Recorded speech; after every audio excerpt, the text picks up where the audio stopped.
Hongera, umejifunza mchakato wa uundaji wa dutu ya dawa. Dutu ya dawa ni kiungo cha dawa ambacho kwa kweli huponya ugonjwa huo. Kama tulivyojifunza katika mafunzo ya awali, hatua tofauti za dawa. Katika hatua ya tunaongeza excipient quads ili kuifanya iweze kutumika kwa urahisi zaidi kwa matumizi na athari bora ya dawa kwa wagonjwa. Tayari tunads kutoka kwa mchakato wa mwisho. Ukiangalia kwenye skrini yako, unaona picha zilizojazwa na bidhaa za dawa. Hii ni safari tutakutembeza kwa msaada wa Brihiyad. Kwa maelekezo ya hatua kwa hatua, utajifunza mchakato wa kuchukua ads na vifaa vingine vinavyotumika, kuzifunga katika autoklave, kufanya uundaji katika chumba cha uundaji na hatimaye kujaza bidhaa ya dawa katika sindano. Sasa ningependa kukuambia hii itageuzwa kuwa sindano. Vivyo hivyo, unaweza kufanya kazi katika kampuni yoyote ambayo inaweza kuzalisha vials, ampoules, vidonge, kapsule, syrups na mengi zaidi. Ni muhimu sana kujifunza kanuni za GMP na kanuni za msingi za utengenezaji wa kuweka miongozo ya afya akilini kwa mgonjwa na usalama wa dawa. Sasa unafahamiana na ukurasa wa kwanza wa BR. Kama unaweza kuona kwenye skrini, hii ni ukurasa wa kwanza wa BR. Umeona ukurasa huu katika mafunzo ya pia. Tena hii ni sehemu muhimu zaidi ya BR ambayo unahitaji kuelewa. Utathibitisha maingizo haya yote kwenye ukurasa ambayo yanahesabiwa moja to ondoa 10 yaliyoonyeshwa kwa manjano kwenye skrini yako kabla ya kuanza kufanya kazi kwenye shughuli za utengenezaji. Nambari ya kwanza ni jina la bidhaa. Inapaswa kuandikwa kwa usahihi. Nambari 2 ni hatua ya bidhaa, nambari 3 ni nambari ya kundi na nambari 4 ni nambari ya agizo la kazi ambayo tayari umejifunza katika hatua ya DS. Nambari 5 ni saizi ya kundi au mavuno ya kinadharia ambayo huamuliwa kabla ya kuanza mchakato wa uundaji kulingana na vifaa vilivyotolewa.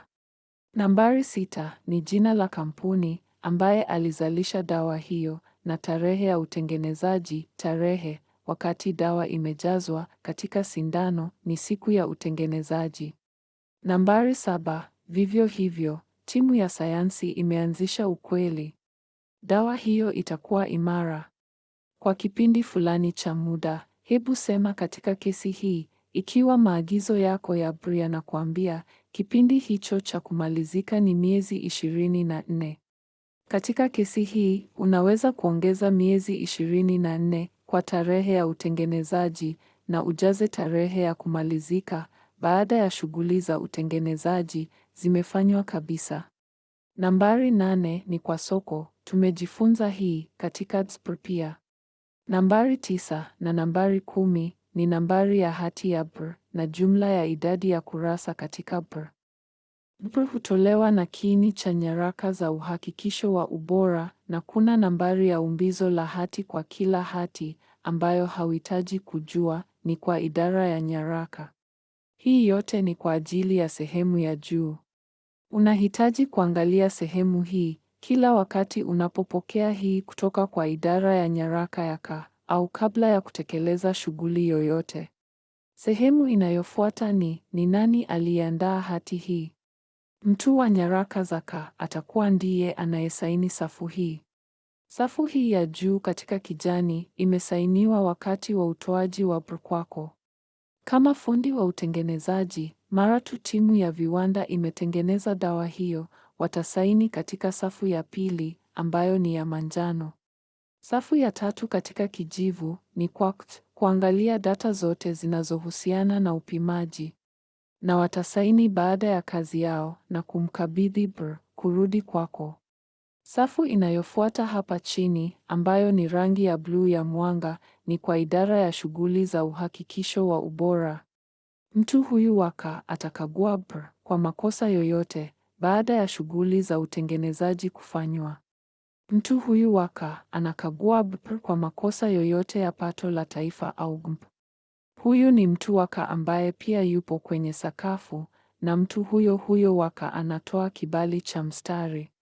Mwisho, lakini sio mdogo, mara tu BPR hii inakaguliwa na mtu wa uhakikisho wa ubora, basi mtu huyu atasaini katika safu ya mwisho kabla ya kutuma dawa kwenye soko. Kwa kuwa dawa hiyo inachunguzwa vizuri sasa kuwa salama, baada ya upimaji wote wa usalama unaohitajika kukamilika, BPR hii ingeenda kwa idara ya Katena kwa upatanisho. Kumbuka, BPR hii ilitolewa na idara ya nyaraka ya Ka, kwa hivyo itarudi kwa upatanisho na kuhifadhi kumbukumbu. Hii ni mahitaji ya FDA. Hii yote ni muhimu ya ukurasa wa kwanza. Fundi mzuri atahakikisha jina la dawa na nambari ya bidhaa na habari zote zinazohusiana kwenye ukurasa wa kwanza ni sahihi na hakuna saini zinazokosekana. Kama kawaida, sehemu ya kwanza ya BPR ni BOM, Bill of Material. Ili kurekebisha tena chochote na kila kitu kinachohitajika kutengeneza kitatajwa katika sehemu hii.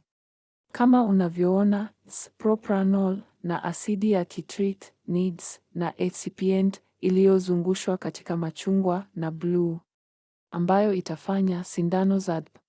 Ifuatayo ni nyekundu, eneo la duara, ambapo unaona kichujio hiki cha sterile cha micron 0.02. Kichujio hiki kitatumika kuchuja dawa, kuhakikisha hakuna microorganism inaweza kupitia kichujio. Kichujio hiki kitahamisha kutoka kwa chombo cha uundaji hadi kujaza chombo. Chombo hiki cha jaza kitaunganishwa kwenye mashine ya kujaza sindano. Kwa kuongezea, chini ya onyesho la manjano, sindano 1240 zimetajwa. Mazao yaliyolengwa au ya kinadharia ni sindano 1200. Sindano zingine 40 zitachukuliwa kwa sampuli. Kutakuwa na vifaa vingi vilivyoorodheshwa katika BOM. Hii ni tu BPR ya uwakilishi ambayo inashughulikia mchakato kamili wa utengenezaji wa DP. Hebu angalia maarifa yako hapa baada ya umekusanya vifaa kutoka ghala. Kulingana na Bill of Material, ni nini kinachofuata? Ndiyo, hatua inayofuata ni sterilization ya vifaa katika autoclave. Tumejifunza kuhusu autoclave katika mafunzo ya autoclave tayari kabla ya kuja kwenye darasa hili. Na tunaelewa kwa kifupi kwamba vifaa vitakusanywa katika trolei chini ya muundo fulani na kupakiwa ndani autoclave. Mara baada ya sterilization imekamilika, mlango wa autoclave upande mwingine ambayo ni safi itafungua. Utachukua uchapishaji wa autoclave na kuiambatanisha na BPR na logi ya autoclave. Lakini lazima uhakikishe mzunguko wa autoclave umepita. Ikiwa imeshindwa, mjulishe msimamizi.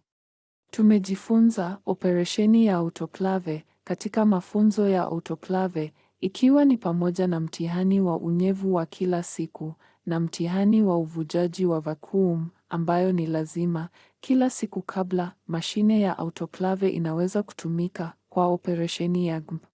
Sasa wacha tuone ni nini kwenye skrini yako na jinsi hatua za BPR zinakuelekeza kutekeleza sterilization ya autoclave. Hatua ya 2.1 ni kuwafundisha mafundi kuhakikisha kwamba autoclave yenyewe ni kusafishwa na kusafisha ni kumbukumbu katika logi. Technician ataangalia na kurekodi ndiyo kwa hali iliyosafishwa na verifier itathibitisha. Hatua ya 2.2 inaelekeza kuhakikisha kwamba unyevu na mtihani wa kuvuja kwa utupu kwa siku umefanywa na hali inaonyesha sawa.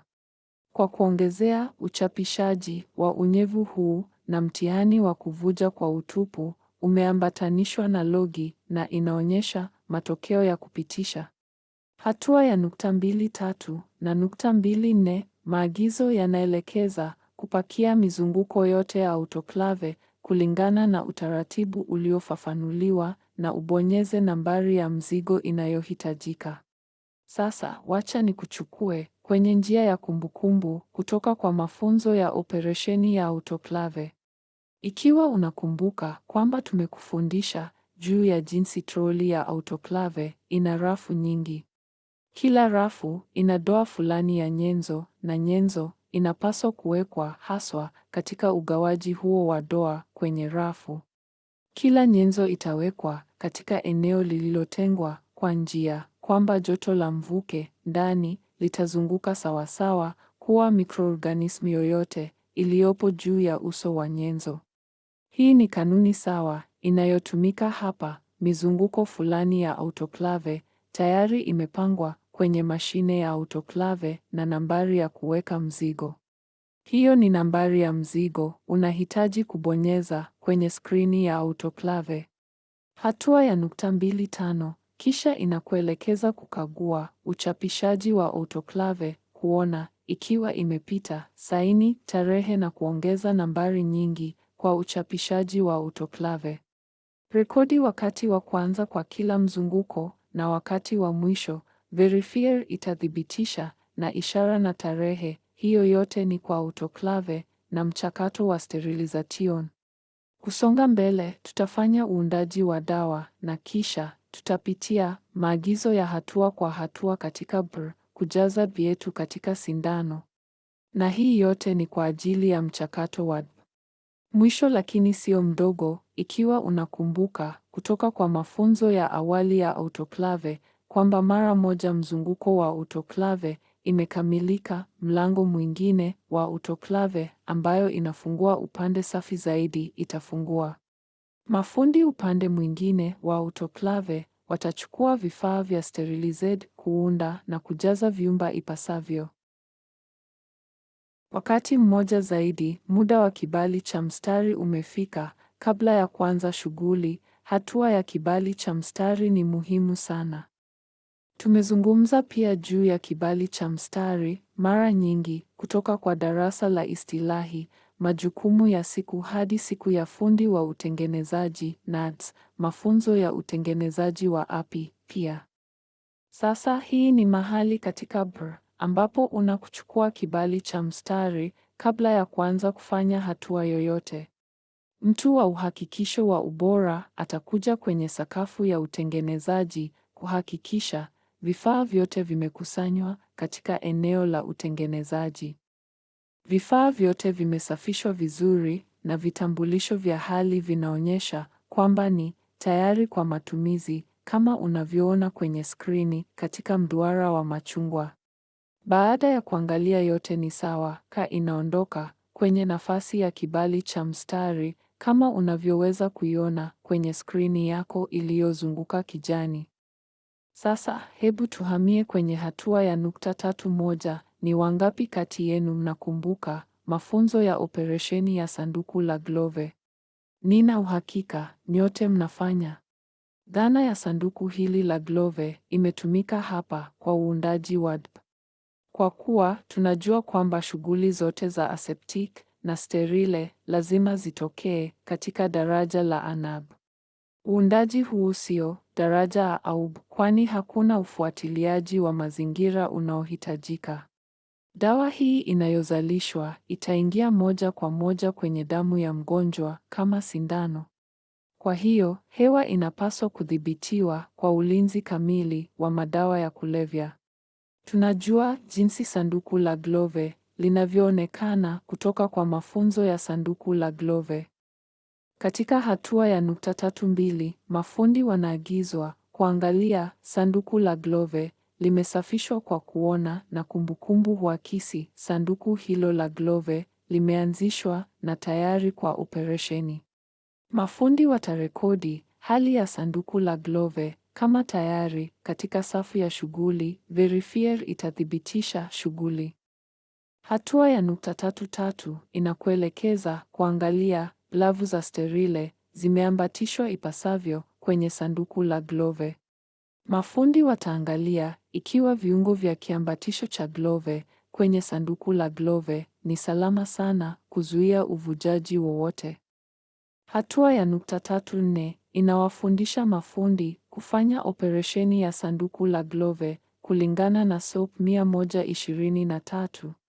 Hii SOP itatoa hatua kwa hatua maelekezo juu ya jinsi ya kufungua excipient na kuchanganya yao ndani ya sanduku Glove. Hatua ya 3.5 pia inazungumzia sio kufungua vyombo vyovyote VADS au excipients hadi kiwango cha oksijeni kufikia 0.3 au chini. Tumejifunza dhana hii katika mafunzo ya shughuli za sanduku la Glove. Kurudia tu, katika kiwango cha oksijeni cha 0.3 ndani ya sanduku la Glove huzuia chochote ndani kutoka kwa uchafuzi wowote wa microorganism, kwani hakuna kitu kinachoweza kuishi katika kiwango hiki cha chini cha oksijeni. Hata bakteria ya Tiniest au kiumbe chochote hai ambayo inaweza kuwa hatari kwa madawa ya kulevya kwa usalama wa mgonjwa. Aidha, ikiwa kemikali zinazotumiwa zina madhara, inalinda mafundi unapotumia sanduku la Glove. Sanduku la karafuu linaweza pia kulinda kutokana na uharibifu wowote kutoka kwa kumwagika na ajali zingine wakati wa uundaji. Kampuni inaweza kuwa na sababu nyingi za kufanya shughuli za sanduku la Glove kwa shughuli fulani. Kwa muda mrefu kama wewe kuelewa shughuli, dhana nyuma ya sanduku Glove na shughuli za kila siku yake. Wewe ni fundi mzuri ambaye anaweza kushughulikia shughuli za sanduku la Glove bila kujali kusudi linatumiwa. Kwa kuwa una viungo vyote vya kuchanganywa ndani ya sanduku hili la Glove na kiwango cha oksijeni ni chini ya 0.3, unaweza kuanza kufungua na kuchanganya kemikali hizi pamoja hewa ndani ya sanduku la Glove. Sasa ni salama kabisa. Hatua ya 3.6 inaelekeza kukusanya maji kwa sindano katika chombo cha uundaji na kiasi cha maji ni lita 5. Baada ya kuongeza lita 5 kwenye chombo cha uundaji, utarekodi wingi wa lita katika sehemu inayofuata. Verifier itakuwa kuthibitisha. Hatua ya 3.7 inaelekeza kuchukua kutoka kwa mkoba wa polybag. Hatua ya 3.8 inaelekeza kuongeza kwenye chombo cha uundaji. Hapa utarekodi uzito wa Verifier itakuwa kuthibitisha. Hakikisha kuwa nambari ya kipengee kwa mechi zetu za Hii ni hatua ya ziada ya kuidhibitisha na nambari ya kipengee kwa uhakikisho wa usahihi katika uundaji.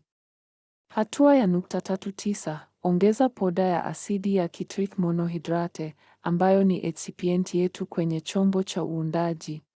Kumbuka mlolongo hapa. Hatua ya 3.7 haiwezi kutekelezwa kabla ya hatua ya 3.6. Ingawa unaweza kuwa na kemikali zote kwenye sanduku la Glove upande kwa upande, fuata utaratibu wa hatua. Hatua ya 3.10 sasa inaelekeza kuchochea mchanganyiko katika chombo cha uundaji kwa raundi 100 kwa kasi ya dakika. Unaweza kudhibiti hii kutoka kwa mdhibiti aliyeambatishwa na chombo cha uundaji na uhakikishe kuichanganya kwa angalau masaa 6 kama ilivyoelezwa katika hatua. Technician pia atarekodi wakati wa kwanza na mwisho wa kuchanganya, kwa hivyo mkaguzi anaweza kuhesabu, kuthibitisha ukweli wa wakati wa kuchanganya wakati wa ukaguzi. Kigezo hiki kimeanzishwa kwa ufuatiliaji na usahihi wa operesheni hii ya GMP. Hatua ya 3.11 inakuelekeza kuchukua sampuli kutoka kwa valve ya sampuli mara moja. Masaa 6 ya mchanganyiko unaohitajika hufanywa. Inaaminika kuwa baada ya masaa 6 ya kuchanganya, sifa zote za bidhaa hii ya dawa itaonyesha katika jaribio kama ilivyopatikana. Tulifanya mtihani sawa wa sampuli ya IPF katika mafunzo ya pia, ambapo sampuli hii ilichukuliwa baada ya majibu ya kemikali kufanywa katika bioreactor. Vipimo hivi vya IPF hufanywa kwa kawaida mara baada ya majibu ya kemikali zilizochanganywa pamoja ili kuhakikisha bidhaa ya kemikali inayotakiwa imepatikana. Hatua hii pia inaelekeza mafundi kuangalia uwazi wa suluhisho, kwamba inapaswa kuwa wazi na isiyo na rangi. Pia kurekodi sifa za sampuli katika safu ya shughuli pamoja na wakati wa sampuli na kiasi katika milliliters. Kwenye skrini yako unaona moduli 4 ya BR yako kwa mchakato wa DP. Kabla sisi hoja zaidi, hebu recap tena juu ya nini tumefanya na kiasi gani ni kushoto mpaka mstari wa kumaliza.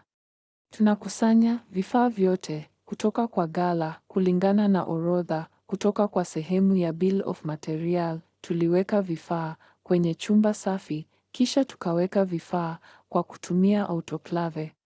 Vifaa vilivyotengenezwa wakati huo vilichukuliwa na kuhamishwa kuunda na kujaza vyumba ipasavyo. Katika chumba cha uundaji, uliunda dawa kwenye sanduku la glove na kutuma sampuli za IPS kwa uchambuzi, ambayo kupita na wewe masharti matokeo ya mtihani kwa BR.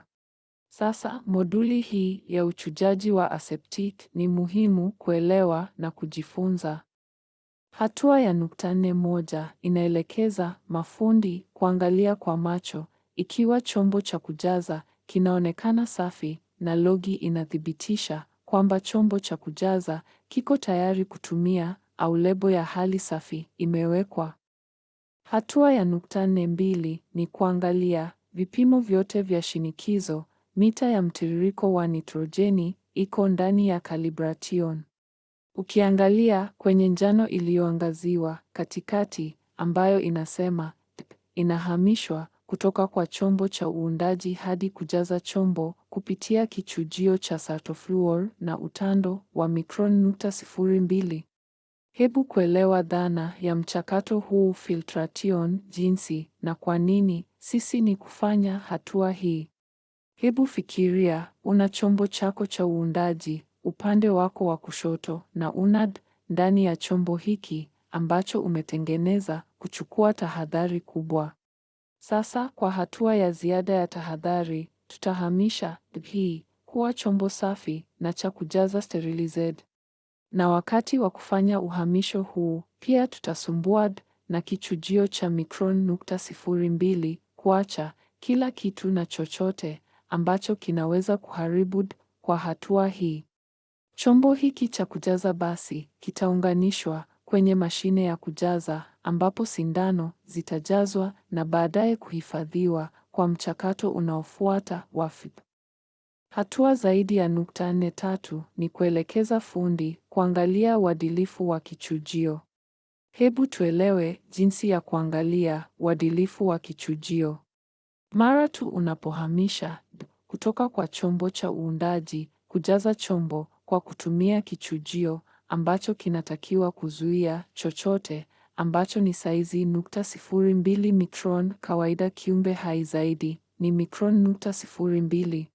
Sasa unapata uhakika chochote ambacho ni saizi ya 0.02 micron au chini kitaharibika. Vichujio hivi huja sterile kutoka kwa mtengenezaji au muuzaji. Unawatumia tu, lakini jinsi ya kuhakikisha kwamba kichujio ulichotumia hakikuathiriwa, au kwa maneno mengine, ikiwa ilikuwa na uvujaji wowote, mtihani wa kuvuja ndio njia bora ya kuthibitisha na kuhakikisha kwamba dawa yetu ni salama. Hadi sasa, mashine ya mtihani wa uadilifu wa kichujio hutolewa na mtengenezaji wa kichujio, ambayo inatumika shinikizo la hewa kwa kichujio na hisia, mtiririko wowote usio wa kawaida wa hewa, kuamua rips yoyote ndani ya kichujio. Hivyo ndivyo ilivyo. Sasa unajua sababu ya mchakato huu wa kuchuja na uaminifu wa kuchuja, na ni muhimu kwa usalama wa madawa ya kulevya. Kama hii ni mara ya mwisho, kuhakikisha usalama wa madawa ya kulevya kabla ya kwenda katika sindano. Ujumbe wa mwisho ulioonyeshwa pia unataja kumjulisha msimamizi ikiwa uadilifu wa kichujio mtihani unashindwa. Hatua ya mwisho ya mchakato WAD ni kujaza bidhaa ya dawa katika vitengo vidogo vilivyofafanuliwa. Tuna katika kesi hii sindano 1240 kujaza 1200 kutuma kwa ajili ya studio na ufungaji operesheni baada ya hii, ambayo ni hatua inayofuata ya kujaza sindano kunahitaji ufuatiliaji wa mazingira, na dawa inayoingia moja kwa moja kwenye damu yako inapaswa kutengenezwa chini ya hali ya aseptic, ambayo kwa maneno mengine inamaanisha daraja A na grade B.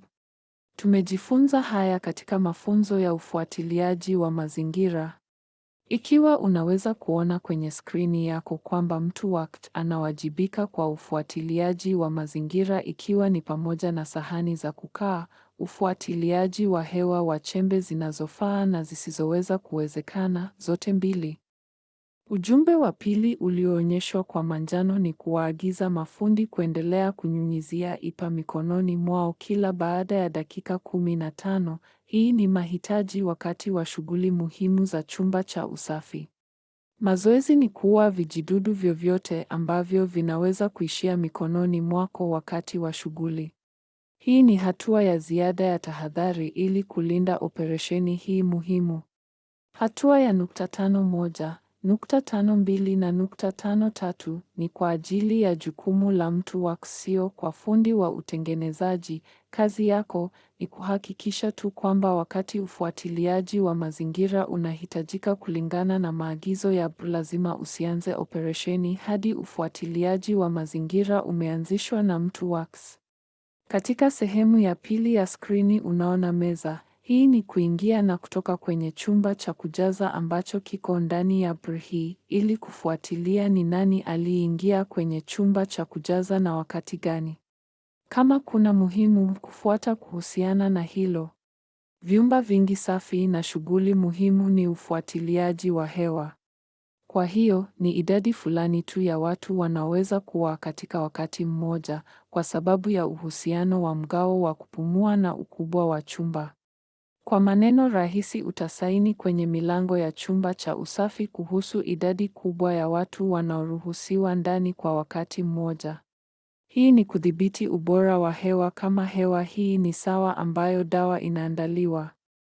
Kumbukumbu hii ya kuingia itapitiwa na mtu wa operesheni yaka ili kuona ikiwa kwa bahati mbaya mtu yeyote aliingia na kukiuka kikomo cha juu kinachoruhusiwa, ambayo inaweza kuwa kupotoka. Hatua ya 5.4 ni kuwafundisha mafundi kukusanya sehemu za mashine kabla ya kujaza na kusafisha nitrojeni kwa dakika 5. Wacha tuelewe ni sehemu gani ya mashine inayokusanywa. Ikiwa unatazama picha kwenye skrini yako, hii ni mashine ya kujaza kichwa cha moja kwa moja. Katika mashine hii kuna sehemu fulani ambazo huunganishwa baada ya kila matumizi ya kusafishwa baada ya kila matumizi na kujaza. Sehemu hizi husafishwa na kurejeshwa kwenye autoclave kwa sterilization kabla ya sehemu hizi kurejeshwa kwa kujaza ijayo. Na huu ni wakati ambapo sehemu hizi zinarejeshwa. Baada ya sehemu zote kuunganishwa pamoja na mashine ya kujaza, hatua hii inakuelekeza kusafisha nitrojeni kupitia mistari ya kujaza. Hatua ya 5.5 ni kumwelekeza fundi kuunganisha chombo cha kujaza kwenye mashine ya kujaza. Hii ni moja ya hatua muhimu. Utapewa mafunzo maalum kabla ya kupewa jukumu hili. Hatua ya 5.6 inaelekeza mafundi kuchaji kuziba mpira kwa sindano kwenye mashine ya kujaza hopper. Hopper sio chochote isipokuwa mlango ambapo unaweza kuacha kuziba mpira wote na mashine itachukua kuziba hizi moja kwa moja na kuweka kisha kwenye sindano baada ya sindano kujazwa. Hatua ya 5.7 inakuelekeza kuanza mashine ya kujaza. Hatua ya 5.8 kumbuka maalum ni kwamba mafundi wote wa utengenezaji katika operesheni hii lazima waweke tubes zote 31 za sindano kwenye ukanda wa conveyor moja kwa moja kama mashine imeanza na ukanda wa kufikisha unasonga na kuchukua tubes hizi chini ya sindano za kujaza. Hatua ya 5.9 anasema fundi lazima arekodi wakati wa kuanza kwa tube ya kwanza iliyowekwa kwenye ukanda wa conveyor, Kwa njia hii, baada ya wakati wa mwisho tutaweza kuhesabu muda gani mashine ya kujaza ilichukua kujaza sindano 1240. Hatua ya 510 inaelekeza kuvuta sampuli kulingana na mpango wa sampuli SOP-No 331. Kila kampuni ina mipango fulani ya kuvuta sampuli za random kutoka maeneo ya random. Hapa katika hatua hii tutarekodi pia idadi kamili ya sampuli. Hatua ya 511 wakati huu unaagizwa kufanya ukaguzi wa kuona wa sindano zote kwenye tube. Kuangalia dalili yoyote ya kuvuja kwenye sindano au kama kuziba yoyote si muhuri vizuri au kasoro yoyote ya kuona katika sindano. Ikiwa unakutana na sindano zozote za kukataliwa, tafadhali zirekodi katika hatua hii, kwani mahesabu yote yatapatanishwa baadaye. Hatua ya 512 inazungumzia juu ya mafundi hao lazima warekodi wakati wa mwisho. Hatua ya 513 kisha huondoa wakati wa kwanza kutoka wakati wa mwisho na kuhesabu muda wa jumla, na verifier itathibitisha hesabu kwa usahihi.